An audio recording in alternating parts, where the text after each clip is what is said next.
Welcome to one of those, the show that explores the art of sneaker culture. I'm your host, Adam Butler, back with another episode. Thank you so kindly for being here. All right, so we're back, and last week's show was something else. Man, the viewer and listener response to that one has been amazing. I really appreciate all the feedback. To be honest with you, that's all I ever want. I want feedback on these topics because I'm just one man. I'm not a gatekeeper. I'm not the one that knows all about sneaker culture. I'm here to learn about sneaker culture, teach about sneaker culture at the same time, and have a shared experience with you, the viewer. You know what I mean? There's been issues within the culture and within, sneaker circles, and I just wanted to address some of that. And with the sneaker market crashing, and it is crashing, there were a few people that were deniers of that. We're going to get into that today, though. It is crashing, but with it crashing, I wanted to know why. And I was just sharing my opinion as a consumer. I'm not a reseller. I'm not in the sneaker business. I don't run a retail shop or anything like that. I'm just a guy that talks about sneakers and has a passion for all things sneakers, hip hop, and art. So that's what I do.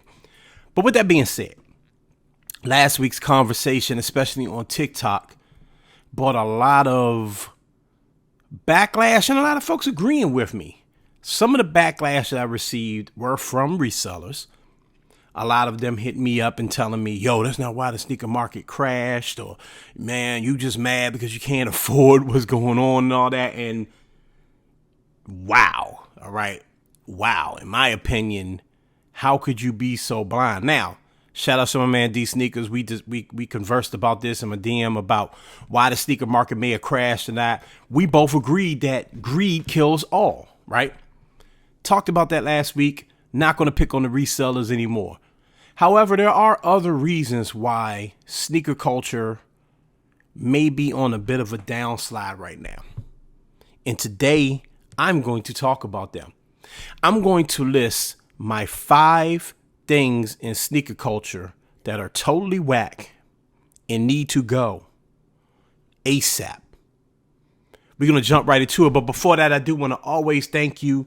Thank you for supporting this show. Remember to follow me, MSR Adam, MSR_Adam, and listen to the Butler Did It podcast. That's my other podcast on all podcasting platforms. We talk about all sorts of stuff, man. Stick with me. Follow me on my socials because the conversation continues on there. As I said, we're talking about this on TikTok. We're talking about this on Instagram and a little bit on Twitter. Okay. So you want to keep this conversation going. You want this conversation to be fluid. Hit me up on my social. All right, let's jump right into it. My 5 whack things that need to disappear from sneaker culture. Let's get into it right now. Okay. Again, people, this is my opinion. Okay. This is my opinion. I am not the ruler of sneaker culture, as I mentioned before. I'm just a guy. That likes sneakers. I just like talking about sneakers. But I got eyes. And I'm experiencing this. I'm in it. And I hear you. And I know what I feel. And I'm telling you, there's some whack stuff going on within the culture right now. Doesn't mean the culture is bad. Doesn't mean it's falling off. But these things aren't helping. And right now, there's a lot of frustrated people within sneaker culture. All right? So I'm going to list my 5. Number one. By the way, this list is in no particular order. This is no one outranks the other. Trust me, they all are equally as negative and toxic to the culture, in my humble opinion. Okay, so we're going to start with the first thing on my list, which are hype beasts. Okay, now you probably heard the term hype beast. If you way into the sneaker culture, you know exactly what I'm talking about. For those of you that are not that don't live and breathe sneakers or even new to sneakers, and I welcome you. Thank you for listening to the show. A hype beast is someone, it's pretty self-explanatory. It's someone that follows around the hype, the newest trend. All they want is the new. All they want is the stuff that everyone else likes. They have no opinion of their own. They're just people that follow trends. Now, mind you, do what you do, like what you like, buy what you buy. However, when the entire culture, when the entire market turns into a hype market, meaning the only sneaker that matters are the sneakers that are going to sell the most or are going to get you the most attention when you wear them, right? Or you're going to be able to put on your Instagram and get, sponsorships and such, or turn yourself into an influencer. Now we have a problem. I said this a few weeks back. Sneaker culture, like hip hop culture, right? like rock and roll culture, like punk culture, in my opinion, has always been a rebellious culture. It's about doing something different, right? It's about standing out. It's about saying, yo, that thing you're doing is outside of the norm. It's not what we supposed to be doing, but damn, you make it look good. It's not supposed to be a uniform, in my opinion. You're supposed to be able to be daring with your sneakers. You're supposed to be able to stand out and pop. You're supposed to wear them with a suit and have people looking. You got a pair of neon green sneakers with a suit. And people look at that and go, wow, that's crazy. I wouldn't have thought to do that, or wear a pair of weird Reeboks or a pair of Asics or a pair of Converse or something. Even if you're a guy that wears just Chucks, or a woman that just wears Chucks every day, but that's you. That's that thing that stands out about you. I know people like that, by the way. People that wear Jordan 1s all the time, but that's you. It was never supposed to be, this is hype, this is not, these are bricks, these aren't. The term bricks has to go. That is a reseller lingo. And I said I wasn't going to pick on the resellers today, but I'm not really. I'm just really, it's not about, this isn't really about the reseller. This is about the people that the resellers try to sell to often. Oh, it's a brick. Those are bricks. Why you got those on? See, now we're getting judgmental, and that's not what this was ever supposed to be about. That's anti-hip hop. That's anti-punk. That's anti-sneaker culture. That's not cool. In fact, and I don't even mean like it's mean not cool. I mean, you're not cool. I mean that with everything in me. You're a dork if you're walking around pointing at people's sneakers and telling them they're bricks or judging people. We do this because we don't like being judged. We do this because we break societal norms. That's what fashion is about. That's what art is about. Breaking down walls, destroying norms. Everybody walking around with the same shoe on. And oh, by the way, you got this, that gives the reseller the right to double and triple the price on you, because everybody wants that one shoe because you're trying to fit in. The same thing I say about reps. Buy rep. Remember, replica sneakers. That's what I'm talking about. You buy a rep, fine. That's you. You know, I don't tell you what to do with your money, but if you're doing it because you can't afford that hyped up sneaker, but you just gotta have it, I can't get with that. I can't get with that. I think it's lame. I think it's lame. Hype beasts have always been an issue. I talk about them in the documentary. They always been an issue. And some people want to jump to their defense. And I get that we may throw that term around a little loosely, that calling someone a hype beast. Sometimes you're just not a hype beast. Sometimes you just can't afford the hype, or sometimes you want that. It's cool. It's cool. But that can't be all that sneaker culture is. It can't just be, oh, we got to get the newest and fancy. To me, now we're getting into something else. Now we're entering a different space that I never wanted to be part of. I love vintage, right? I love, the thing about vintage and why vintage is so popular right now to me is because it's it's wearing things that are used, that have some history to them, a story to them. You're not supposed to really be doing anything with that. That's not supposed to look that good, but you made it work. Folks going to like Walmart and Target and getting, vintage tees and getting jewelry from thrift shops. You know what I mean? Like this is the rebellion that's in fashion. And people that don't care about fashion and sneaker culture, this won't make sense to them. And that's cool. But we've always supposed to be in this game to be different. Not to be part of some clique that's all wearing Panda Dunks or white Air Forces. Or we all got Trav Scotts and some of y'all got on reps because you just got to fit in. It's weird to me. And it's mostly kids doing it. And I'm telling you, as a 40-year-old man, I'm telling you, that's lame. I'm trying to help you out right now. Don't do it. You get further by just standing out, and you'll feel much better about yourselves. Hype beast. First thing that comes to my mind, I want to know what you think about it, though. Let me know in the comments below. What you think, man? A hype beast an issue with the sneaker culture? Let's talk about it. Let's get to the second one. All right. Nike. And I'm going to go ahead and throw the Confirm app on this. I just gave away what I'm talking about, but I'm going to go ahead and throw the Confirm app in this as well, because I don't just want to pick on Nike. But the sneakers app stands out, okay?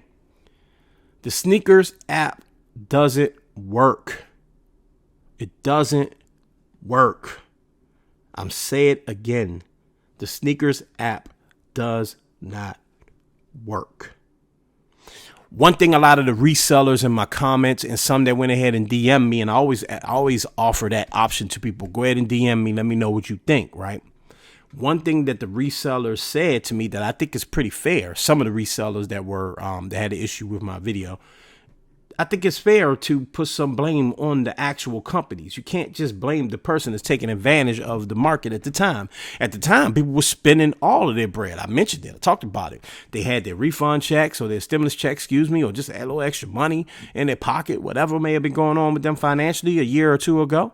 And they were really ready to spend some money, and they didn't care what the price was. Who am I to blame a reseller for doing that? My blame came is when you looked at that and said, "Ooh, I can charge more and more and more and more and more." And oh, by the way, I don't care if my if my product is real or not. But that's a whole other conversation for another day. We had that one already. One thing they did say is that the app and the scarcity of the actual product causes people to lose their mind. And the sneakers app is a big part of that. When I look at the sneakers app, man, I think it's something out of like science fiction. It's odd to me. Like, I don't know if you all watch Westworld and Rehoboth and you know how like kind of like controlling people's mind with like an algorithm. Great show, by the way. Watch Westworld. That's how I feel about the sneakers app. It's like there's this thing that everyone tries to do whenever a drop happens, and most people lose. And now we're at the point now where we're posting our L's online. I spoke with Daniel Young about this a couple of episodes back. We're posting our L's online, and then it trends on Twitter, and then the sneakers app just gets more popular by people losing. And I can't think of anything more whack than that. You can't tell me that you can't figure out an app that works. And those of us that understand how things go, we know that you don't make your bread and butter off of, like streetwear and, hype sneakers and sneakers that sneakerheads really want and will be going on the sneakers app to try to get. We understand that, right? We know you make most of your money, and I talked about this last week. You make most of your money. We know you make most of your money off of just sweatpants and Foot Locker or wherever, or just regular sneakers, running shoes. We know that, right? Socks. We understand that, and none of us have a problem with that. But you can make more, and you can make it more accessible. You could make it easier for people to cop off of your app. You could. You don't. I don't know why. I have my theories. Plenty of theories. None of them are good. All I know is that app just causes people stress when it's just a bunch of people that just want to participate in the culture. And a lot of people laugh at, all these people in the sneakers app. I don't know why y'all do it. I get it. But people want to buy the sneaker. It's a thing that people enjoy. And I can't think of anything else that makes it so difficult for people to buy the thing that they enjoy. Think about this. And I've said this before on the show. We join a raffle. So the sneakers app will go, hey, sign up, getting this, Sometimes they do a raffle. Sometimes they do these weird surprise drops, which cause you to have to stare at the phone 24 hours a day to even know it would happen, or follow some Twitter account all day to even know that it would happen and move in lightning speed, or buy some $1,000 bot or whatever. Okay. But, when they don't want to do that, they have a raffle. Join the draw, they call it. And you get in the draw, and then you wait for like 2 hours, and then you just lose. And if you win, they send you this big congratulations. And now I'm seeing people online actually going, and shouts out, no disrespect to anybody, but I'm seeing people online going, congratulations to you guys that got the opportunity to buy the new this, that, and another. Congratulations. I have permission to spend $250 on this product that, I'm going to have to get mailed to me. I don't even get to pick it up, hold it, and see if I want to buy it. I got 10 seconds to make a decision. The sneakers app does not work, and the Confirm app ain't much different. The sneakers app is just more popular. It doesn't work. Figure out something else. You got an opportunity, especially with resale being low, or maybe you like resale. I don't know. I'd love to have a Nike exec on this show. I'd love it. All I can do is assume right now, and what I can assume is the worst. You just like playing with us. I mean, hey, your app is popular. The traffic on your app is high because everybody's trying. Because everybody at this point wants to break that algorithm. It's like watching Floyd Mayweather. Remember back in the day where everybody wanted Floyd Mayweather to lose? We just start hating on him because he won so much. That's what people do. People just want to crack that code. It's like a weird, trifling game. And I don't like it. The sneakers app does not work. It is one of the most toxic, if not the most toxic thing in sneaker culture right now. Watching people head spin every other day, trying to get whatever sneaker they want. It's capitalism at its worst. I mean, I could really go real deep with this one, but this ain't the show for that. But I just wonder what the motive is and why is it entertaining, or why is it acceptable to watch people and watch your app trend every other day for failure? Nike's too smart for that to be, just a glitch or just something they just can't fix. I don't believe that. I don't believe it. And I don't have the answers either, okay? I don't have the answers. I'm not an IT guy, nor am I an app developer, and I certainly don't work for Nike. And I buy Nikes. So I'm not about to stop buying Nikes. I just wonder. This Trav Scott is going to drop in a couple of days. This episode will be out by then. You'll see. You'll see. You'll see how it goes on the app. You will see it. App don't work, man. Anyway, what do you think about that? Hit me up. Comments below. You know what to do. Let's talk about that one. Does the sneaker app work in your opinion? Is it worth it? Should Nike switch it up? Hit me up in the comments below. Let's talk about it, and let's get to the third most toxic and whack thing in sneaker culture. All right. Speaking of the sneakers app and speaking of hype drops, listen, I like a collab just as much as anybody. I love when artists work on sneakers just as much as anybody. I like having a, big name celebrity or rapper's name tapped to a sneaker just as much as anybody. I love when a store gets involved and makes their own sneaker just as much as anybody. But damn, it's too many of them. And the reason I say that is because each one of these sneakers are exclusive to that store or that market. It's difficult to get. And it's just more excuse to say, hey, the sneaker is super limited, so you better rush to this app right now. Or God bless some of these stores. They want to try to do the raffle or the drop on their own website, and, it crashes or whatever. The only one that seemed to get it right is OMFnetwork. Most of the people, God bless them, Joe Fresh Goods, a lot of them, and this is a judgment. It's just the apps don't work.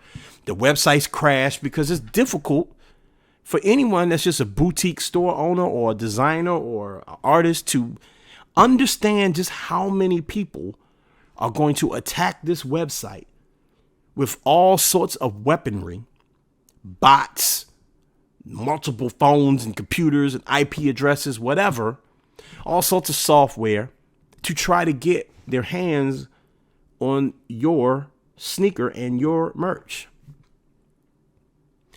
And also, it's just, to me, it's just time. It's going to sound weird, but it's just time for more GR drops, man. Like, it's time for us to be able to walk into a store and cop a shoe. That's just dope. Some of y'all stores are in LA exclusively, in Atlanta exclusively, in Houston exclusively. Luckily, there's an OMFnetwork here in DC, but there's no OMFnetwork in, Nevada, I don't think, or, Florida or Boston. You know what I'm saying? Like, and shouts out to OMFnetwork because they're the only ones that's really getting it right. But, I can say that for a bunch of stores, Union, whatever. It's very difficult for me to get my hands on this sneaker if I can't walk into that store. And oh, by the way, walking to the store is probably out of the question because the line's wrapped around the damn block. Now, I know what the old head is going to say to me. And I'm actually going to get to this in my next segment. I know what the old head is going to say to me. But that's old as time. There's always been exclusive drops at certain boutiques. And we would have to drive to the city and drive it. And that's cool. I get it. But y'all know the difference between then and now. Y'all understand it. The hype is so huge now. You driving to New York from, like Cleveland, which is, amazing, to get a dunk back in like 06 that most people didn't even know existed or most people weren't even tripping off of. It's way different than an online drop and an online promoted of a, this New Balance collab or this Nike collab with this store that everyone knows about and everyone has access to. Well, supposed to have access to. It's completely different. And it makes things so difficult. And to be honest with you, it's just a little bit played out. I understand if you're Union or Ama Manier or Joe Fresh Goods or whatever, right? Pata. That is money in that and it keeps your store and your brand popular. And I get it. I wouldn't stop if I were you. I wouldn't.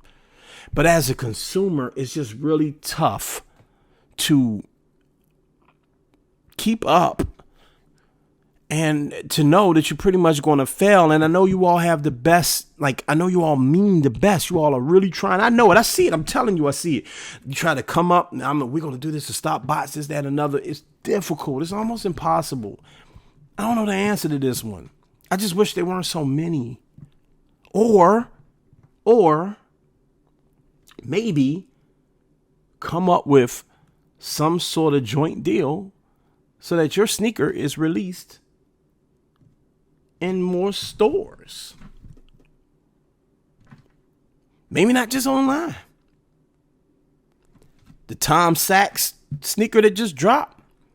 Why can't I go to Nordstrom's and buy it? Maybe it was available in Nordstrom. I don't know. But if it's supposed to be a no hype sneaker and you don't want people to resell it, then make a bunch of them and put them in all sorts of stores.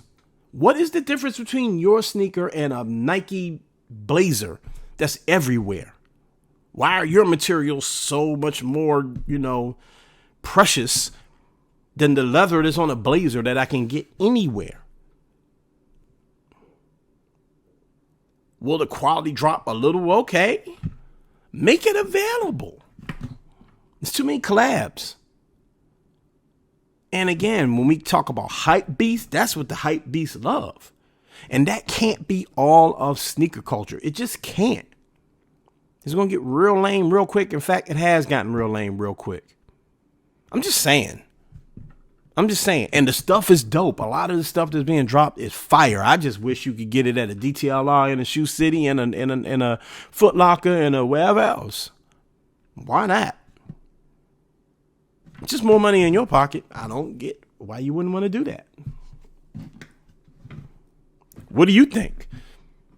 Are there too many collabs and exclusive drops happening right now? Do people, are you getting a little tired of it? Is it a little boring to you? Should they drop these sneakers? Should they make them GRs and drop them in more stores, make it a wider drop so more people can get access to these, collabs that are so super cool? The Jordan 2 they just came out is cool, but difficult to get. It's expensive, so it's expensive and difficult to get.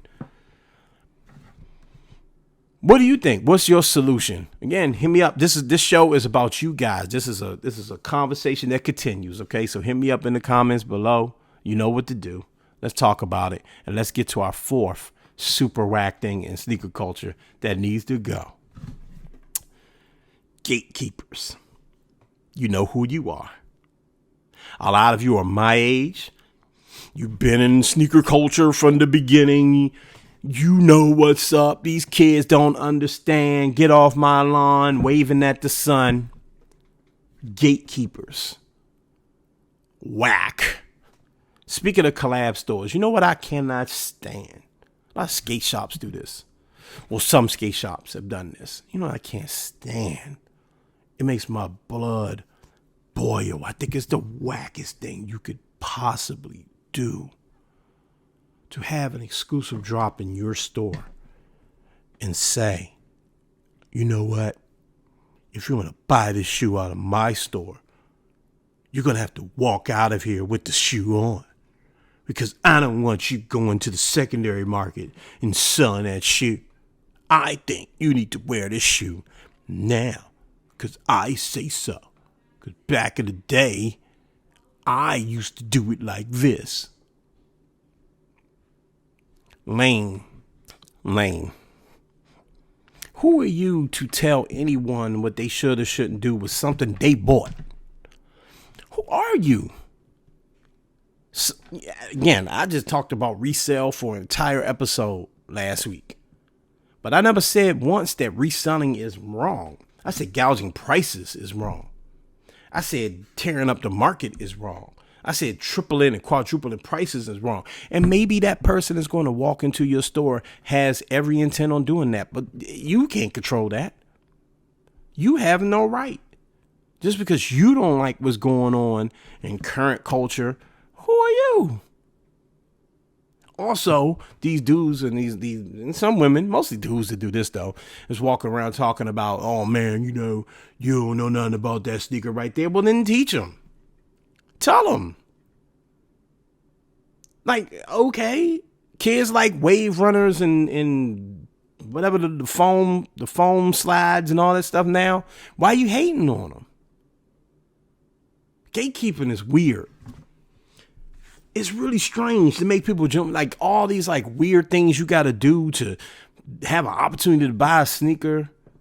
I like what Atmos does. It's pretty cool because I know that their supply is limited, so they'll have you do like a little post a picture of your favorite sneaker, and then that's how you enter the raffle, and that's cool. Some people don't like it. I think the Atmos Club is cool. That's not so bad. But there are people that want to make you go through hoops and prove to them that you're worthy of buying this sneaker from their shop. Who are you? Who are you? I don't want to have to watch some show on the sneakers app, okay, where I have to watch it for 2 hours and then hope that I can see something, and that'll get, that means I've been using the app enough, and then if I use the app enough, then I have more opportunity to win this sneaker and win an opportunity to spend $200. Crazy. You're crazy. Gatekeeping is the weirdest thing that goes on in sneaker culture. Listen, I love this, okay? I have a show about this. I am a sneakerhead through and through. I will talk about sneakers for hours. And even I will tell you, it ain't that serious. You're a nerd. I'm sorry. If you're gatekeeping and trying to block people from enjoying sneaker culture and dictating what someone should or shouldn't do with their money, what if I wanted to go to your store? And what if I just wanted that dunk or whatever, and I wanted to hold on to it for a minute before I wear it? What if I was trying to wear it to somewhere special like a wedding, and I didn't want to get the shoe dirty and risk walking it out the store and stepping in a puddle of mud or something, or someone scraping my shoe? What if it's a gift for somebody? Who are you to tell me how to spend my money? You want to step on the box 3 times. It's just, things getting crazy, bruh. Things are getting crazy. Okay. Gatekeeping is the lamest and weirdest thing in sneaker culture. If I had to really put this list in order, gatekeeping and hype beast. But gatekeeping would be absolute number 1 by a mile. You all make sneaker culture so boring and so lame, and I can definitely see why someone wouldn't want to even be part of this if I have to deal with some gump sitting here trying to explain to me all of the history behind it. And again, it's not the history part of it. There are a lot of dope people that tell the story of sneakers. I tell sneaker stories all the time. I think stories are important, but I'm telling you, if you're waving your finger at me, telling me, hey, listen, young whippersnapper, you need to, come on, no. And certainly don't tell me how I can and cannot spend my money and what I can do with something I bought and own. Once I give you money for a sneaker and you hand me sneaker belong to me. I wear sneaker when I want. Period. Point blank. Done. I'm curious to see what you all think about that one. Hit me up in the comments. Man, if you disagree, I'm ready to debate with you because I think gatekeeping is the lamest and strangest thing in sneaker culture. Let's get to the fifth and final whack thing that gotta go out of sneaker culture. The last thing I would say that's pretty toxic in sneaker culture is how stuck up we've become as sneakerheads. You know, for me, sneakers are fun. When I get dressed in the morning, I'm having fun. You know, especially when I have somewhere to go and I'm able to really flex something that I, been trying to wear for a minute. I'm having fun. The whole idea of a sneaker should be fun. It certainly shouldn't be something that is serious and has all this, deep debate about who can wear them and who can't wear them. And, the thing about sneaker culture that it is a black culture thing. And I say that. And I'll argue anybody on that one. You cannot prove me wrong. It started as black culture. It remains black culture. But the thing about cultures is that they are meant to be shared. And the people that have the privilege of having that culture shared with them should not expose that culture. It's a agreement amongst people, especially like in America where it's supposed to be a melting pot. Now, mind you, we can have all sorts of conversations about that. And racial relations, I leave that out of this show. But sneaker culture was started by black folks, black and brown folks, and it has been shared over the 30 plus 40 years, really, of its existence with all sorts of people. You go to Japan, you go to China, you go to, Europe, wherever, you see people that rock sneakers. Okay. And their experiences are completely different than yours or mine. But the shared experience is the sneaker. All right. So it's supposed to be a happy thing. I'm not here to tell somebody what they can and cannot wear. I would love for you to know the story behind it. I would love for you to understand the history behind it, but sometimes people just aren't. But that's not the worst thing about like stuck up sneaker culture, because again, telling the story is important, and I support anybody that wants to tell the story. I do. Period, point blank. Where I think things get muddy is the thing that social media does to everything. We can throw a wet rag on top of any conversation. Sports, well, we got to add something, political to it. Fashion, something political. Sesame Street, something political, right? And sometimes those things are real.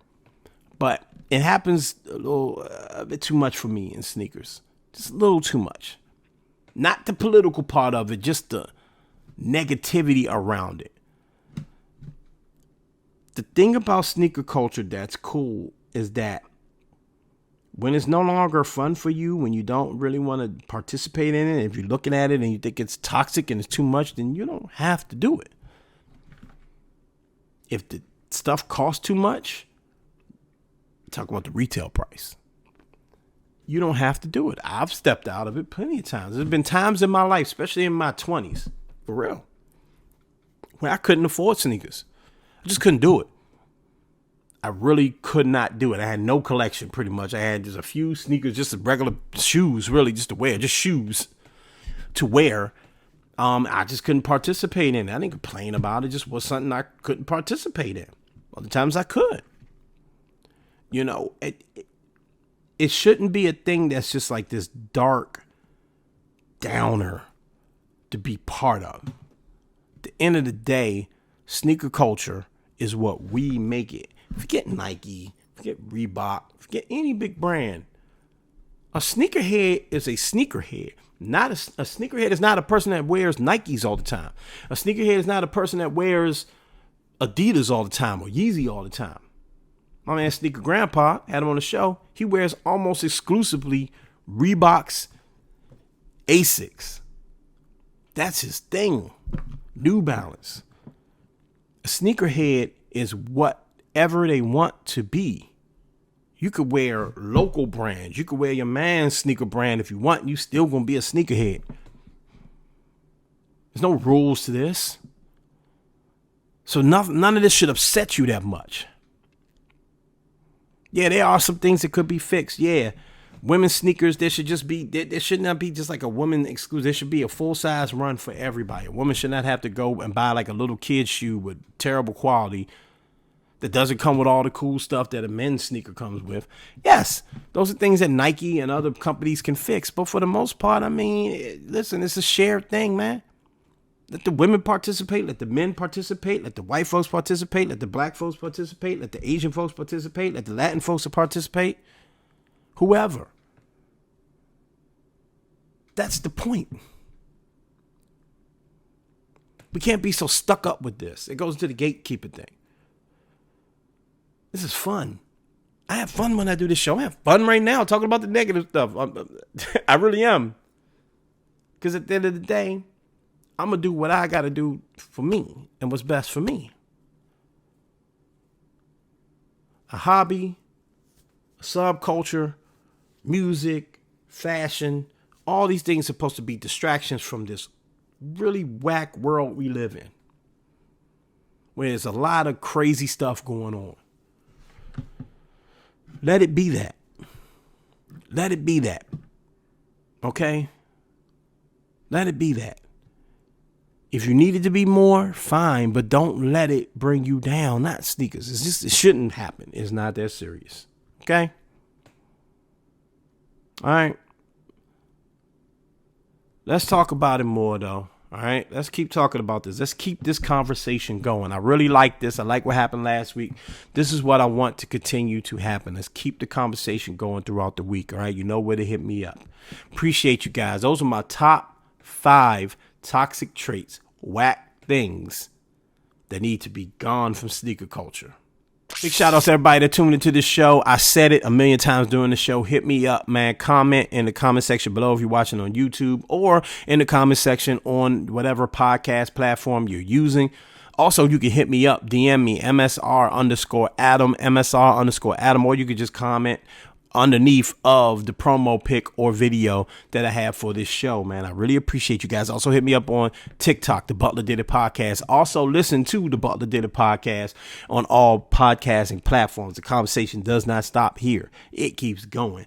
Listen, guys, have fun with sneakers. Have fun with life. Life is short. We know that by now. Have fun. Keep doing your thing. Wake up in the morning. Enjoy it. I saw this video of Drew Barrymore, right? Drew Barrymore out in the rain. And it made me laugh at first. I'm thinking, oh, God, she's such a dork. But so am I. And I call people nerds. I'm a nerd, too. But she's such a dork and a nerd, just like me. And she's out in the rain. And she's just, oh, my God, enjoy it. Don't ever waste the opportunity. Oh, my God. She's smiling and laughing. A lot of people judge the video. But when I look at that, I go, man, look at that level of freedom right there. Isn't that great? Enjoy things, man. You can do it. There's nothing stopping you. Who cares what people think? Who cares how people look at you? So what?